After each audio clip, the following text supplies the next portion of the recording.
Hari Raya Idul Fitri sudah berlalu, THR sudah menipis sementara tanggal gajian masih lama. Siapa yang mengalami ini? Sepertinya ini juga dialami sejumlah orang yang tidak cermat melakukan budgeting atau perhitungan pengeluaran.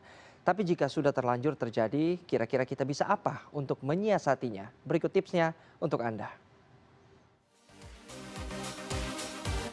Tak dipungkiri untuk merayakan Idul Fitri banyak biaya tambahan yang kita keluarkan. Tak jarang pula THR yang didapat dengan cepat habis tak bersisa. Hal ini tentu jadi petaka.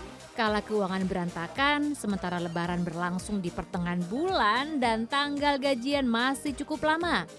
Sejumlah orang yang pernah mengalami hal ini berbagi pengalaman berikut ini. Dengan cara ini ya, berhemat dulu, yang penting-penting aja dulu. Yang pokok aja deh dulu yang dikeluarin ya. Nah yang agak nggak mendesak kita nggak dikeluarin gitu aja. Memang sih pada saat Lebaran kemarin memang banyak, otomatis banyak pengeluaran ya karena memang istilahnya kita untuk keluarga. Tentunya kalau memang kita punya ada simpanan emas atau apa ya mau nggak mau ya kemari. Oh, digadaikan ya? Digadaikan. Ya, menggadaikan atau menjual aset untuk memperoleh uang tunai secara cepat menjadi jalan pintas yang dilakukan banyak orang. Terbukti dari meningkatnya orang yang bertransaksi di pegadaian dan menjual emas di toko emas pada masa libur Lebaran ini. Untuk rata-rata satu hari ya di sini mungkin 40-50 nasabah ya yang masuk untuk bertransaksi ya. Di pegadaian tetap didominasi emas, Mbak. Jadi kurang lebih 90% ya. Nasabah yang datang itu membawa emas untuk digadaikan. Untuk masa sekarang nggak begitu jauh sih, karena paling juga sekitar 20 atau 30% lah peningkatan dengan hari biasa. Tak hanya pasca Lebaran, tren jual dan gadai aset juga terpantau meningkat sebelum Lebaran tiba.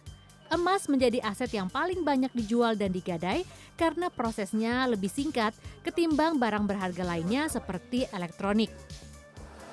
Emas menjadi salah satu aset yang banyak dijual masyarakat dibandingkan dengan investasi lain pada kebutuhan mendesak karena selalu ada pasarnya sehingga penjualannya lebih mudah. Apalagi selisih harga jual dan belinya tidak terlalu jauh. Sebenarnya ada sejumlah hal yang bisa Anda lakukan untuk bertahan dan meminimalisir pengeluaran. Selain menjual aset, lebih baik lagi berpikir mencari penghasilan tambahan secara cepat. Fokuslah pada pengeluaran-pengeluaran atau fokuslah mengurangi pengeluaran yang jarang dilakukan, tapi sekalinya dilakukan angkanya besar. Contoh misalnya, tunda dulu makan bareng keluarga sebulan sekali, tunda dulu ya. Saya pikir mundur sebulan lagi ke depan nggak ada masalah.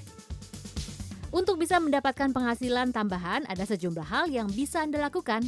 Manfaatkan keterampilan dan waktu luang Anda di luar pekerjaan untuk menghasilkan produk ataupun jasa yang bisa menghasilkan uang, misalnya produk makanan. Manfaatkan juga peluang-peluang kreatif dari internet serta sosial media.